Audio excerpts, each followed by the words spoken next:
Welcome back to the Media Odyssey Podcast. That is Marion Ranchet. And that is Evan Shapiro. And we've got a really good episode. We've got the folks from Little Dot Studios, and they're going to talk to us about how to transform modern media enterprises for the fandom age.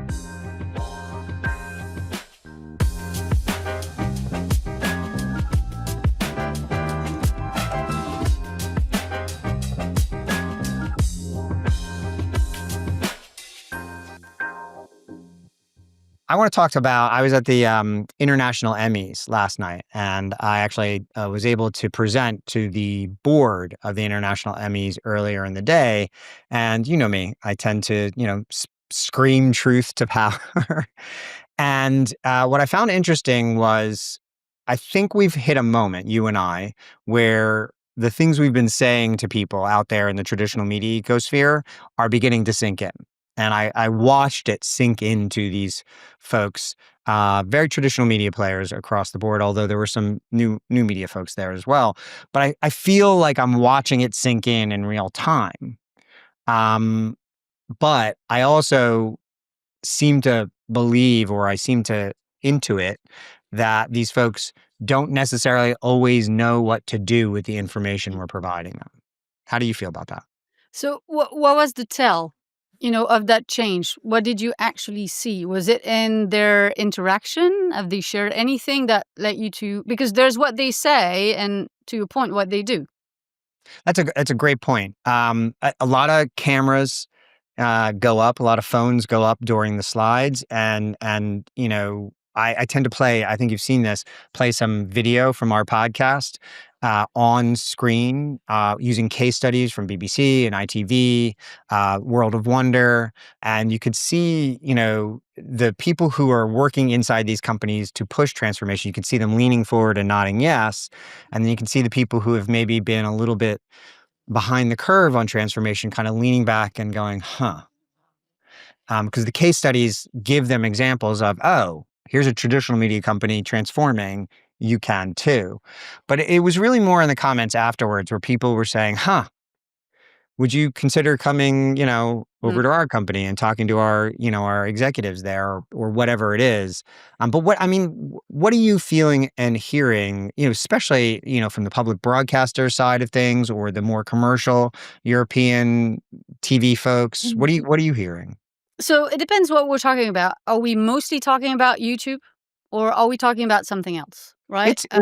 It's fandom. I say the thing of, I know I talk too much about YouTube, but they're just the first social media platform that's come to the television. They won't be the last. And then again, you see that go, oh, shit, TikTok is coming to television. Instagram is coming to television. So I think there's a larger perception building around the importance of fandom, but I don't know that people know what to do with it. Well, I have to say that I'm not seeing companies not investing in social and YouTube. It would be wrong to say that they've stayed doing business as usual these last few years. All of those companies, media and entertainment, whether you're talking broadcasters, streamers, producers, they've had a social presence these last few years. And thank God, right? I think the difference right now is, how much light is shed on teams doing that grunt work. Because these last few weeks, I did, deep dives into France Télévisions, TF1, M6, etc. And you can see all of these guys are on YouTube. They have a strategy. Is it perfect? No. But they are, already, learning and testing. I think the only challenge with this, premise that you're pushing forward is, of course, they want to invest in those, distribution channels. They want to push fandom, but a lot of them are still saying, we're not seeing the money, and at the end of the day, it is what they're, that's their business. Even France Télévisions, right? It's a public service broadcaster. They have an advertising business. And actually, funny enough, they were ahead of the game versus TF1 and M6 in the number of channels, the number of subscribers, views, etc. All of those key metrics that are, accessible to me. I don't have any insights into what is actually happening at France Télévisions on that front. But the money thing is still here, right? So I think we've done just half the work. We're not there Yeah, yet. I think you're right. But then you look at folks like BBC Studios or some of these other enterprises, and they are realizing new revenues. Is it replacement for what they're losing? No. But these are brand new revenues from brand new audiences. Again, the case studies we've done, CBC, Channel 4, Yeah. they've produced brand new revenues through partner sales or through just programmatic AdSense that are meaningful. Growing to 7, in some cases 8 figures of advertising and other. And then there's I just was on a call with Ruth Berry from ITV. She was talking about the number of skins they were selling for Love Island in gaming. And that's kind of I think the larger premise is it's not going to be a one for one replacement. It's going to be a brand new set of enterprises around your most important intellectual property, that are not going to be easy. And they're not going to be the normal course of business that you've been doing all these years. It's going to be completely new things. And to your point from earlier, test and learn. Don't be afraid. Don't have the fear of fucking up. Yeah. Fofu. Lean into the test and learn mentality and then use the data from the things that don't work to try new things that do. Yeah. So 100%. I will have to say that it is hard to do that right now, right? You can feel the pressure yeah, from, the ad market. If you look at, most of the European broadcasters, they haven't had a great year. Their outlook is being revised, downgraded, etc. In a lot of, the traditional studio outlets, everyone is either, on its way out or already out. So yeah, I think I'll be more content later on next year, so to say. So I'm happy that you see that mindsets are changing. But I think we'll see true results a bit later on next year, and especially once we've seen more money coming everyone's way. The reach the scale thing, I mean, that's just not good enough. At the end of the day, we just need money to flow, right? And it's hard to do alone, which I think is a great segue into the folks that we're bringing on the pod today. From Little Dot Studios, let me introduce you to Ben Arnold, who's SVP Commercial Operations, and Ollie Graham, Chief Commercial Officer. Welcome, guys. Hey. Thank you. Happy to be here. So let's start off with the simplest and easiest of questions. What the heck is Little Dot Studios and what TF do you do? Yeah, you think it was a simple, easy question. So we're going to try and give you a simple, easy answer. Yeah, I mean, we basically work with traditional media organizations and brands to understand, navigate, and effectively monetize digital platforms. And I guess you guys were having that conversation up top around YouTube versus traditional social and the kind of landscape. And I think that when we talk about social, we mean YouTube and social platforms. So yeah, we work with companies to help understand how those platforms operate, how they might maximize them from a strategic perspective, and then obviously the question that everyone is most keen to answer, how they monetize them most effectively, whether those KPIs that they're working towards are directly monetizing them through advertising or the kind of many other ways that they might do that. Yeah, and we have teams around the globe that help to do that in so many different ways. We really are a soup to nuts partner. Everything from multi-platform production. We have our own network of channels across YouTube and FAST. So we really are doing what we know and what we preach to our partners and our clients. We're doing it ourselves. So yeah, pretty extensive in that regard. So between your owned and operated channels and the channels that you're operating across different platforms for your partners, how many different channels across social are you operating at any given time? Yeah, well over 1,000. And, that's really video first, a lot of YouTube, TikTok, Instagram, but also, across FAST and a lot of emerging channels as well. Is that kind of scale? I have had some conversations with studios and other folks who want to get into monetization on social, and they have like 2 channels or 3 channels or 6 channels. And one of the things I tell them is without the kind of scale of thousands of channels, it's hard to understand what the algorithms are doing and get the information you need to optimize these channels. Is that an accurate take? I think that's right. I think scale is key. And I think as Ben was saying a minute ago, what's key about Little Dot is that we have two core kind of playgrounds that we operate in. One is our digital media network, which are our owned and operated brands, where we're running social media accounts, YouTube channels for our own brands. And then we have our agency business, which is where we're doing that on behalf of our partners.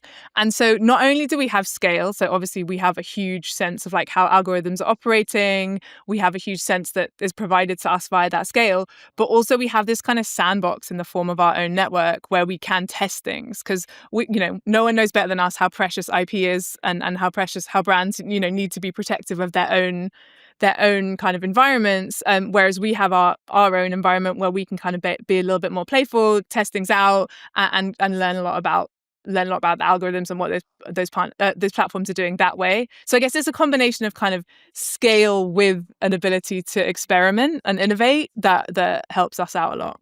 And so how do you actually, advise, someone who's coming to you, they want to get started. Are you, pushing them to do, a couple of channels at a time? Are you telling them that they should go big? So, of course, they can benefit from the network effect of you. But at the end of the day, when they look at the performance, the monetization, they will be looking at their own portfolio. And so there's always that question is, should you go wide or not? What's your take on that? There is obviously always an eagerness to go as big as humanly possible, especially when monetization is a factor, right? So everyone is very eager to make as much money as possible, as quickly as humanly possible. The reality is it does take time and a bit of a more thoughtful, strategic approach. The amount of content you have is also a really limiting factor, and I think that's where a lot of the partners we work with and what we experience is that quickly becomes an issue. It's not inexpensive to produce content and to do it effectively and at scale, to really have enough content out there to gain traction, build audience, and widen that audience is not something that happens overnight. But once you do have that scale, you can find that things start to multiply quite a bit quicker. And one thing I'd add is like you don't always know what the hits are going to be. So like we work with a lot of partners where we're working with like studios on like multi-IP projects. So we're working across their whole range of their portfolio, or we're working with the distribution company. We've got access to their whole archive, and they'll come to us like, we want to do these 5 shows, and we're like, well, let us take a look at the long list because we might see something you don't.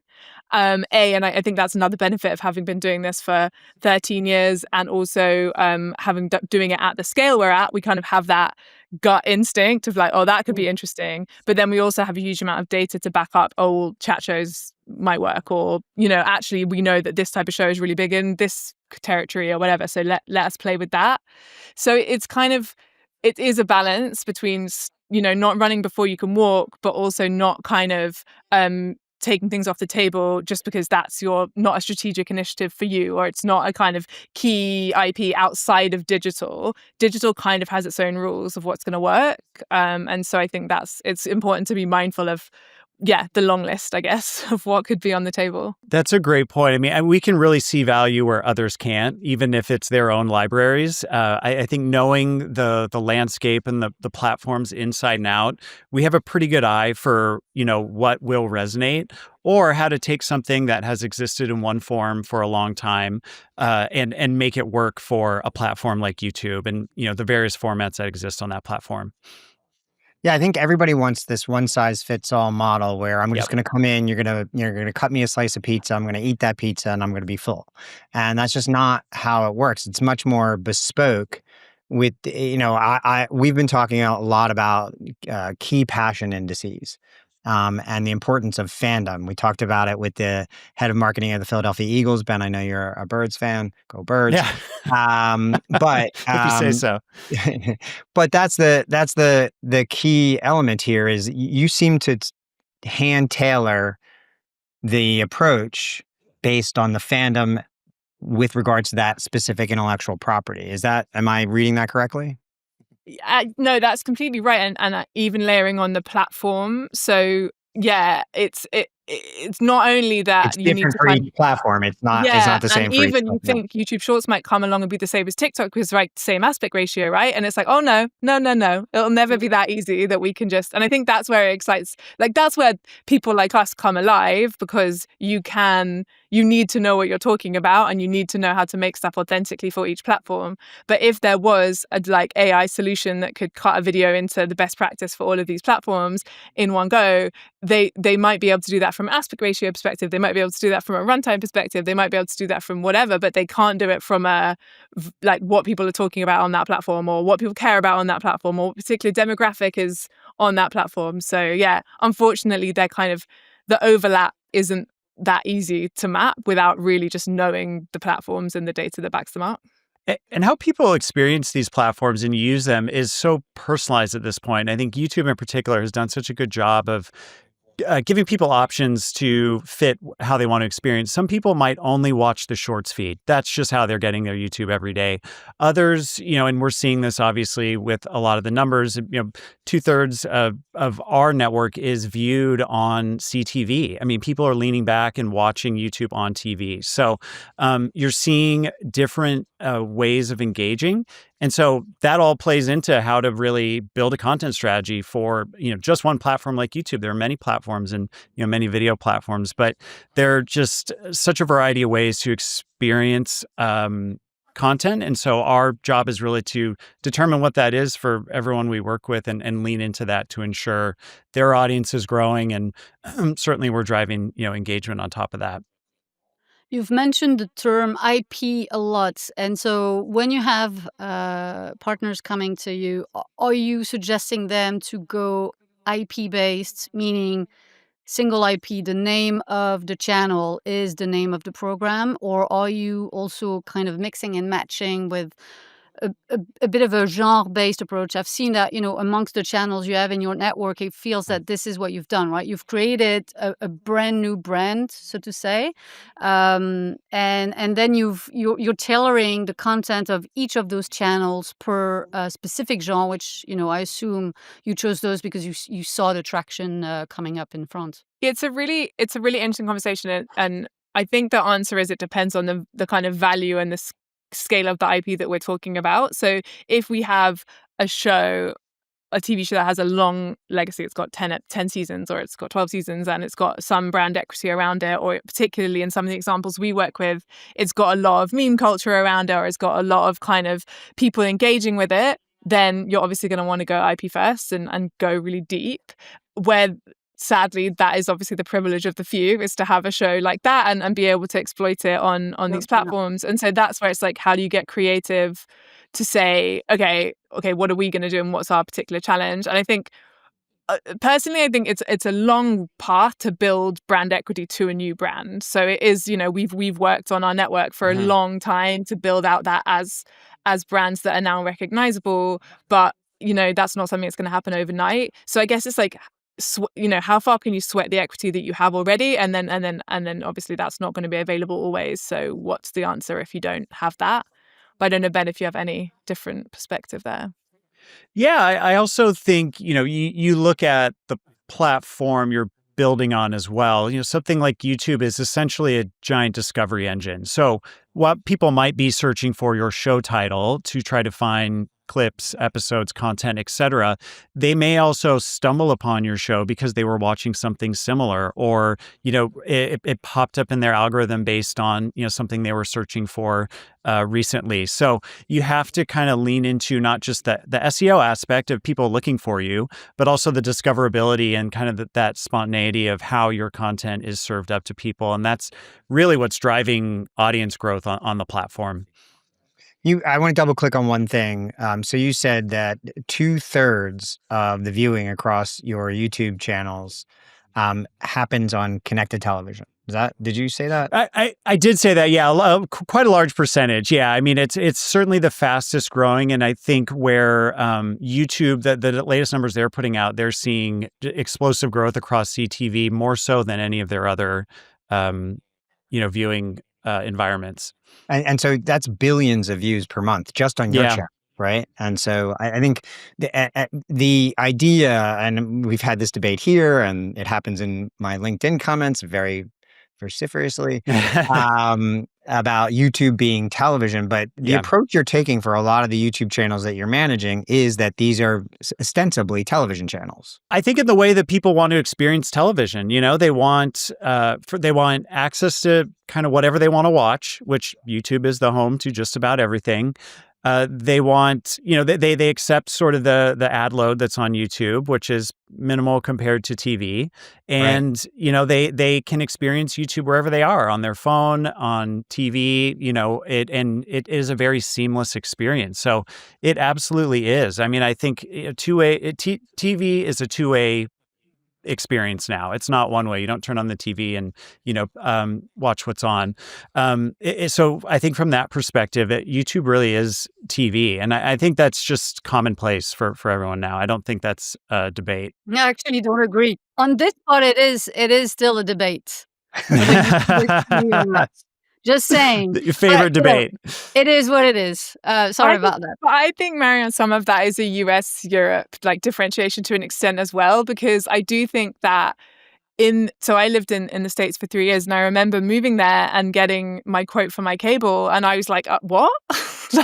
You want me to pay what for television? Right. And and so obviously in that environment where, the costs are so high, you're going to go to YouTube more quickly, or you're going to go to Fast more quickly, or you're going to go wherever else. Whereas obviously where there's, public service broadcasting, or there's kind of just more cost-effective paths to television as it was previously defined, then that's it's going to take us a little longer to get to that same user behavior. But I think it's interesting because I think it's blurring in both directions. I think people are watching YouTube shows on YouTube. Sorry, television. I'm even lost. People are watching television shows on YouTube on televisions. And it's really hard to argue that's not watching television. And then they're also watching vlogs, or in my case, Architectural Digest. Yeah, or podcast, it better be. Or Architectural Digest, videos about people's homes on television. And it's like, well, that's not a TV show, but it's, it's basically MTV Cribs, but it's, it's now. And it's like, just everything's blurring, right? Like what kind of content people want to consume on what platform at what time. It's all just becoming a little bit more ill-defined, I guess. And YouTube's taking advantage of that, really. I love what Ben said about the fact that this is a two-way, street, or I love that. And I think that's one way where YouTube and others have been really good at building that fandom. And I know this is crucial to what you guys do, right? And you're not just saying this for the sake of it. It feels like, whenever you work on, a specific channel, folks who are working for you guys in the background are actual fans of that IP. And I wanted to understand how that is, helpful to have that kind of, super fan workforce, so to say. Yeah.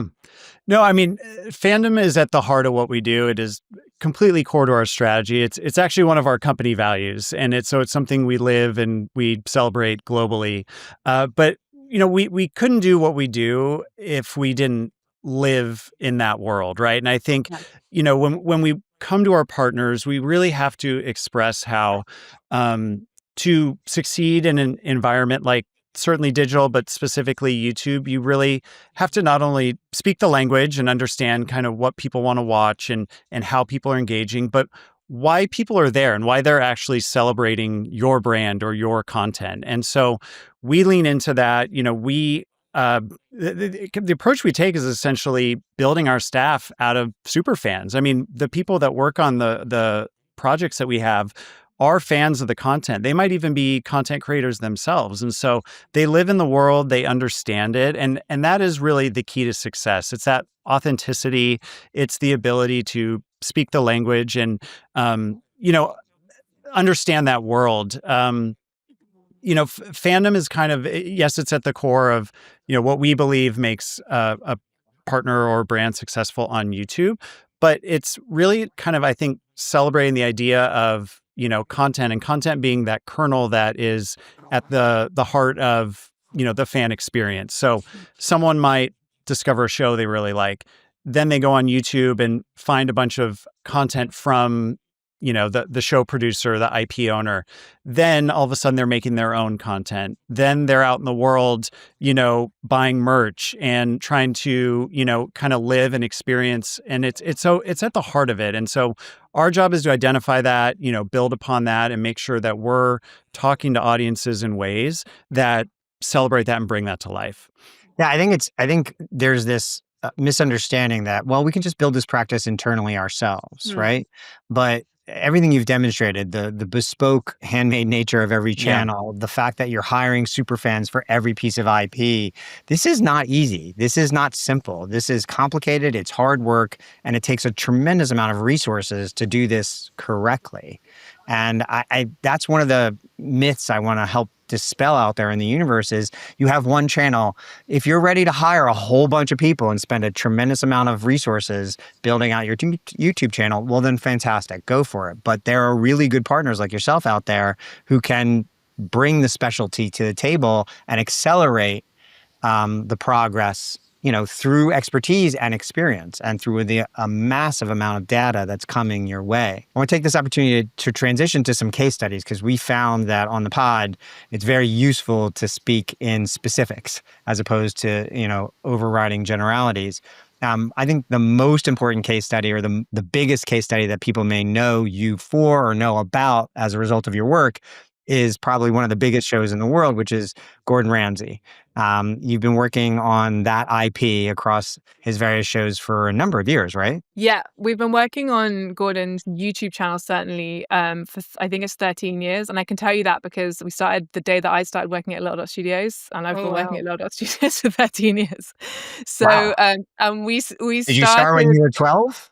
Well, thank you. I was the fourth employee. We're now 500, so I've definitely been on Oh, the wow. rocket ship from the beginning. But no, the Gordon, yeah. So I guess when we come to Gordon, it started as it's sort of retroactively strategic in that we really started uploading clips of his TV shows onto YouTube as a kind of okay, that's what everyone, or actually that wasn't what everyone was doing. That's just something we thought would be an interesting thing to try doing. And so we started doing that. And then I guess as these platforms change and audience behavior change, we really have been able to track that. And then we've been able to maximize it. And I think Gordon's 30 million YouTube subscribers across his network of channels is testament to that, bearing in mind that there has been investment in original content, and obviously Gordon himself is such a powerhouse, like a cultural powerhouse, but ultimately also it's been a huge amount driven by his archive and driving new audiences to the archive of TV shows that he's produced over the years. So yeah, we basically started with clips and compilations. We then moved into kind of really niche fan edits, so a bit like Ben was saying, really speaking the language of the IP and why people were responding to the IP. And we kind of even went from there. So there was fan edits, and then there's really memified fan edits. So there are real Easter eggs inside of Gordon's archive. There's real things that people are engaged, kind of weird jokes, basically. However many times I try and understand them, I still don't quite get them, but I'm not supposed to get them. You're not the target. You're not the fandom. I'm not the target. And that we just leaned in really, really, or the team, I guess, leaned in really, really hard to what people were engaging with and talking about. The comments on a lot of the videos that we've produced around Gordon, particularly Kitchen Nightmares, are just like, who is running this channel? I love them. I want to be their friend, give them a pay rise, So yeah, we kind of just have leaned into the fandom, I guess, around him. At the same time, spent a lot of time understanding algorithm. So obviously, right now we all know that long form works on YouTube, and that's kind of received wisdom. But 5 years ago, people weren't thinking like that. People weren't thinking that you could put a whole TV show on YouTube. Whereas we were seeing in all of our data that they absolutely were watching those shows in full, maybe on their mobile device at that point rather than their TV, but it was watching a TV show for sure. So we started programming long form onto YouTube really, really early on. And then even multi long form, so where you have more than one episode programmed as a single video, because we were seeing that working really well. And basically, like I said earlier, we've been using it as a kind of really interesting testing environment for what audiences respond to for a really long time.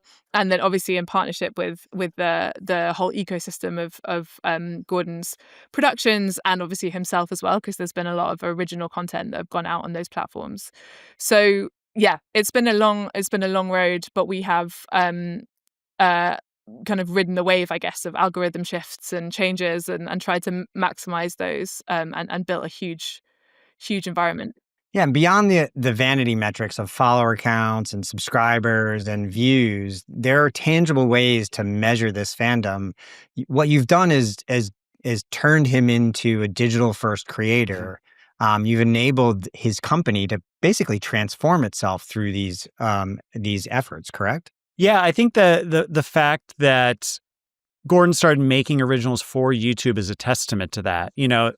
Gordon Ramsay is a global television star, and to invest the time and energy and resources into creating for YouTube, knowing that that's where his audience is and that's where people want to see his content is a real testament to the power of the platform and the strategy that drove his growth. So I love Gordon Ramsay. That's a great example of someone who's, its own IP. But like, do you have an example of, let's say, your streaming service, looking to build your, fandom and your existence on social and on YouTube without just doing, trailers and promos, so to say? Yeah, so we've actually done quite a bit of work with Prime Video, particularly the UK team, on a strategy around building engagement across multiple fandoms. So you think of a streamer, Prime Video in particular leans into several areas. They have very popular YA shows. Anime is a very popular genre for them. And so, they operate across many different fandoms. And again, that you have to be able to speak to those groups in a variety of ways. So one way to do that is focus on really kind of fan-led content, listen to the fans, see what they like, see what they're making, what are they engaging with, and, responding with content from the brand. And also looking at talent collaborations. And these are two ways to just build audience on the platform. Again, it's not always going to be about what we think is best. Sometimes the fans are what are watching and are what really driving success and growth. So what are they responding to and what are they making themselves? How can we build on that? How can we celebrate that? Also, you can't forget that YouTube is a platform built on creators. People go to YouTube to watch individual creators and get their unique perspective. So how do we bring that element into a brand strategy and not only make a brand like Prime Video feel more authentic and relating with the fans that are loving their shows, but also bringing new audiences to their shows. And so that's a lot of what we've done for Prime Video, really leaning into platform-specific content like recaps, deep dives, compilations. Also, not ignoring the fact that shorts are just a massive driver of viewership on the platform. So really quick, trend-driven shorts that tap into, what people are watching in the moment. I mentioned collaborations, just trying to pull talent into content in different ways. So it's not always the brand speaking to you, but it's really other voices coming in and representing the brand as well. And then obviously using features like the community tab, which is built into YouTube and creates a inherently social element to the platform. Posts, polls, two-way engagement, comments, things like that to make all the content feel a lot more interactive. So I think this is a great example of using all the tools that YouTube makes available to make that two-way fan experience that we were talking about. And, ultimately, drive engagement, which, as you mentioned, Evan, isn't just views and followers, but it's actual true conversation. And I think even more so, the halo effect. Are people making their own content? Are they finding new ways to engage with the brand beyond just, watching videos in this sense? So, a lot to do with the platform and taking advantage of it all to create a real buzz. And I think that's a really good example of the fact that it has to be kind of asymmetrical. It's not necessarily going to be predictable. It's constantly changing. But then on top of that, something that I like to bring up a lot, which is having the courage to let other people be the voice of your content.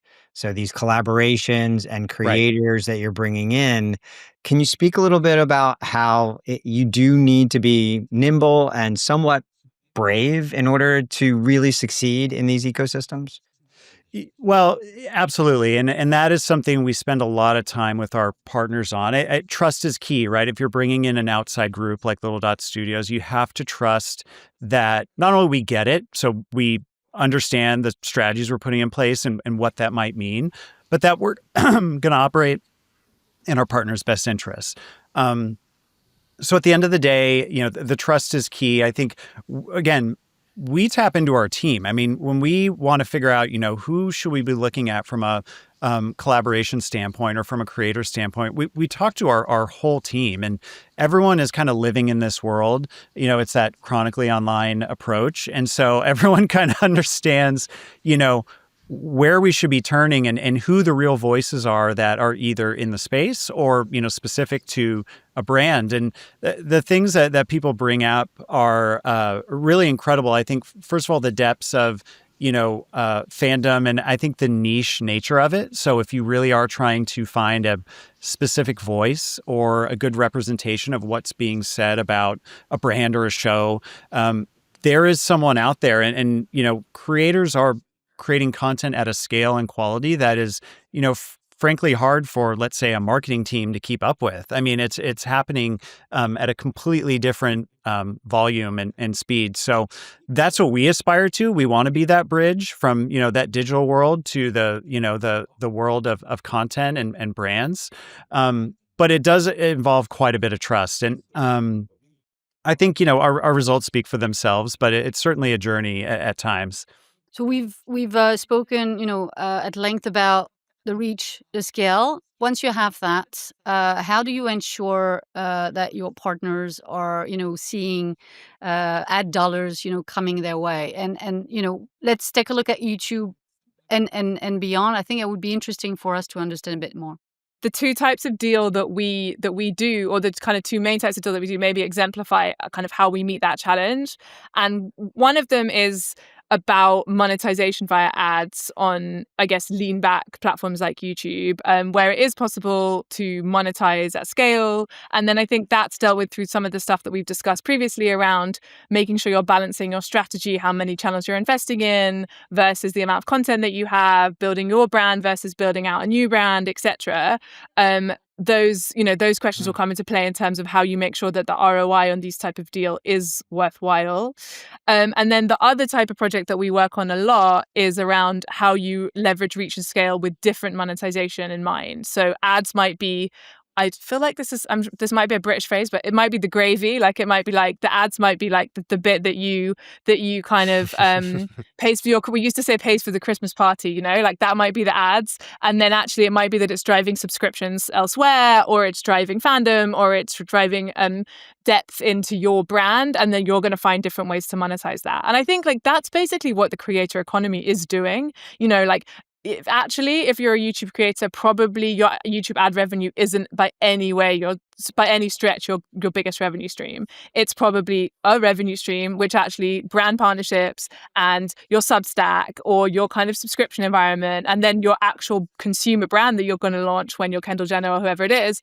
That's where you're really that's the North Star of your monetization. And I do think that entertainment companies have to start thinking a little bit more like that. Like this has to be a funnel into that monetization North Star, as opposed to just the ad dollars that you're making being the be all and end all of everything. So yeah, that's what we're already doing that every day. Half of our business is not about directly monetizing these platforms. It's about driving reach and scale. And actually, I think as Ben can testify, in that case, you often have you can be a lot more playful in those environments if you're trying to just drive, engagement. So you're trying to drive views, or you're trying to drive watch time versus just trying to drive monetization. But obviously money matters. So you have to think about where you're getting it from pretty thoughtfully. Yeah, and that's a great point, Holly. I think at the end of the day, when monetization isn't the number one strategy, you do get to lean into the engagement and the audience reach side of things, and really using these platforms to, build audiences that can then lead to those other areas of a business, let's say, whether it's merch or it's selling products or, kind of the wider other pieces of the flywheel, let's say. So that is certainly a value, and when revenue is coming in, that can be reinvested in your channel and your content and really, trying to raise the bar and increase, the output. So there is still a lot of value from a monetization perspective in that case, but it is not always the number one goal. Yeah, and in the two case studies you offered, Ramsay, yeah, obviously there's monetization coming from the channels, but he probably sells a shit ton of merch off of the audience there. And his shows continue to be massively popular on streaming and on television, on Absolutely. regular television. And a good deal of that probably comes from the fandom that's being fanned, pardon the pun, on social video. In case of Amazon, we're talking about subscriptions, really. Prime memberships, driving viewership on their platform, which has a much larger flywheel. So again, you're taking the opportunity to build a fandom online that is driving other KPIs around the rest of the business. Yeah, exactly. Absolutely. Cool. So with a couple seconds that we have left here, a couple minutes we have left here, what, I don't want to talk about, necessarily like what advice do you have for other people? Because the advice is call Little Dot and partner with them. But Very straightforward. there you go. But if you had, some advice on a point of view around this kind of stuff for a traditional studio, say, who has a decent library, but isn't yet driving a lot of fandom on these social video platforms, what advice would you give them? What gem would you offer to get them over the hump, to get into the test and learn mode? Mine would probably be get out of your own way. And I mean that in the most unbelievably affectionate way, having worked for 14 years now with studios on digital strategies, which is the biggest barrier to entry we find is just overcomplicating it, and like a lack of kind of, like you said, like a lack of willingness to fail, and a kind of worry, like let's make 17 decks about whether or not we should do this, when actually these platforms really reward doing them and doing it, and figuring out what's working and what doesn't. So yeah, I obviously my first piece of advice would be call Little Dot, but my second piece of advice would be try not to overcomplicate it. You never know what you're going to learn, and taking risks almost always, you do learn something about your own IP, which I think is something studios don't have a huge other ways of doing, and so take that opportunity, I guess. And I would say listen to your audience. I mean, a lot of these, the big studios and the big entertainment companies are, really the flag bearers of popular culture, and really, driving, what we talk about is what we're watching, day in and day out. So understand that, there's a lot of people out there that have a lot of thoughts about what they want to see and what they like and what they don't like. And, I'd say listen to that and apply it to your strategy. That's really what's going to drive growth and interest. So, I think the consumer knows best in that situation. And it's really, important to make sure you're not discounting that and to really listen. I don't work at Little Dot, but if you don't mind me adding one, that would be a bit of patience, because what I've noticed is that people want quick wins. They think that, overnight, they're gonna kick ass, on, YouTube and social. And it feels like, given all of that, what you've said, it is time consuming, it is resource, intensive, and you need to be nimble, but I think you need to be patient and not expect, to just win it all overnight. Would that be a good assessment? Yeah, I'm sorry. I know we're running the clock, but I do think that's a really, really good point. And I think that for an organization that's been in this game, relatively speaking, as long as Little Dot, I do think playing the long game and understanding, I think when you work in digital social, you're kind of often put under really short timelines and under, quite a lot of, need to prove results in a really fast, in a really quick amount of time. And actually, we're also building a business, right? Like Little Dot isn't, and we didn't get much time to go into this, but we have our own values. We're trying to bring our own set of things to the table. We care about our partner's IP. We care about kind of, we've invested, as you can see from, I know, it is behind you, Ben. Like we're B Corp. We care about like the, all of the kind of things that sit behind that accreditation in terms of protecting the environment. And then also like we're ISO 27001, if I can say that, ISO 27001 compliant, and we care about data and we care about how people, the IP that we're given are hugely valuable. How can we make sure that we're always protecting those things? And sometimes when you're under a short timeline, those things get lost, or not just those things, but playing the long game gets lost. And actually, we want this to be the next chapter of the entertainment industry, and so we as businesses need to get ready for that. And so I guess it's trying to play the long game and obviously also prove in the short term that it's valuable. And I think the proof is there with our business. A lot of our partners have been with us for many years, and they wouldn't stay with us if they weren't growing and they weren't seeing the results they needed. And that really speaks to, I think, the need for patience, and also the need to let your strategy evolve. And this is a very fast moving environment we're working in, but we stay on top of it. We stay ahead of things. And I think that's really what, drives those partnerships is it's even back to the trust we were talking about is our partners really trust us to, know what's happening and know what's coming next. And, those long-term partnerships speak to that. I mean, we, as Holly said, we live in a very fast-paced environment. Everyone's waiting for that viral moment that's going to launch their brand and make them all the money in the world. And that is the exception. It's not the rule. So, we are really driving that, I think, with our approach. Yeah, there's this phrase I like to use, which is you got to get past the fear of finding out. You got to get past the fear of fucking up. And, I think you've spoken about that at length here. I also, Holly, to your point, pick your partners well, pick cultures, not necessarily, dollar figures. Play the long game. You're not here for a quarter by quarter success story. You're here to build something, right? And the fact that you are a B Corp, it's behind both of your heads there on your fake backgrounds. But it's really, you're really in that green room. But I think these are crucial things. There's this CFO-led culture that the media universe has centered itself on right now, and Little Dot doesn't play those games. And it is really gratifying to hear you talk about, the bespoke nature of what you do for each partner, the fact that you hire fans for each piece of IP, the fact that you do put your values at the center of everything. I've actually brought you business in the last couple of months that you've said no to, which is very rare in this time because you didn't think that you could do it right or it wasn't the right match. You've said yes to other things, but that's the kind of interesting perspective that I think is very unique in this moment in time that we find ourselves. You're going to get found out really fast, I think, if you sell something that you can't deliver. And ultimately, we want, so many of our partnerships are kind of 8, 9, 10 years now in the making. And like you say, that isn't about quarter by quarter assessment. We are very much assessed quarter by quarter, don't get me wrong, but it's about actually what do we both think is possible here, and then what can we bring that you can't, and what can you bring that we can't, and how do we genuinely build a partnership and we genuinely kind of help you meet your goals as they evolve as well, right? Like, people's had different goals from this 10 years ago than they do now.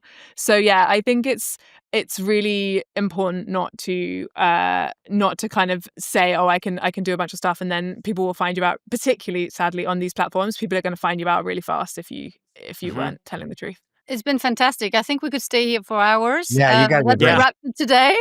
Until next time, I'm sure we'll have other opportunities to chat about what you guys do. And do come back. Absolutely, anytime. It was a great conversation. It was. Yeah, really loved it. It's kind of nice to be 4 people on the pod and a good mix, it's Team like an Europe. interesting dinner party. But also, I think the case study of Little Tot writ large and that conversation in particular speaks to something that we've been talking about for a while, which is this is not easy. No. This is going to be complicated. You're going to have to test and learn. You're going to have to fail a little bit. You're going to have patience. And it is not something that everybody should be building internally at every production company and studio because it's expensive. They have 500 people they talked about. Yeah. That's a massive operation. And the amount of data they get back from their 1,000+ channels is the thing that makes them great at what they do. So this is not as simple as like uploading shit to YouTube and watching the money roll in. Yeah, absolutely. Agree with that. Yeah. So that brings us to our question of the week. And last week, we took the week off. We put up a podcast, which was a recording of my panel at MIPCOM with Pedro Pina and Jasmine Dawson, the most attended keynote opening in the history of MIPCOM. So if you haven't seen that episode or heard that episode, go back and listen to it. But we didn't get to celebrate properly a holiday, an American holiday. I don't know if you've ever heard of it. It's called Thanksgiving. I've heard of it. You I'm have? watching TV. I'm watching movies. I know. Okay. So I think the question of the week, even though we missed Thanksgiving together, should be, what are we thankful for? Number one, next year, maybe an invite, to your Thanksgiving would be fun. There's 50 people at my Thanksgiving. And yet I'm not there. So there you go. But what am I thankful for? So it has something to do with you, actually.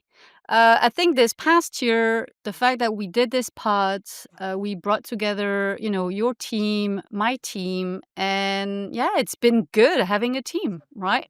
So I think this is my big thing for the year because I've done amazing things with clients and everything, but I was less, a solo entrepreneur this year, and I think it's been fantastic. So thank you for that.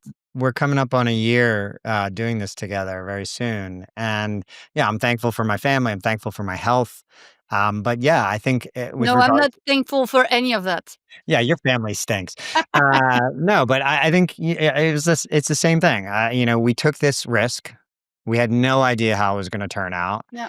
And I'm really thankful for the partnership with you and the friendship with you. You are an amazing collaborator.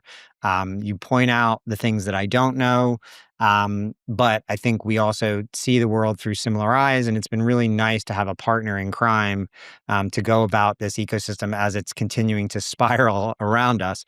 And I think it's been really beneficial to both of us. And I'm really thankful to the people who watch and listen to this podcast. They come up to us. It happens to you. It happens to me. It happened to me in the airport the other day on my way somewhere. People stop us and they thank us for the work we're doing. So it's really just, I'm grateful for the people in the audience who consume this podcast, who tell us what they like, what they don't. So thank you, Marianne. Thank you, team out there. And thank you, audience, for being part of this really fun journey on the Media Odyssey this last year.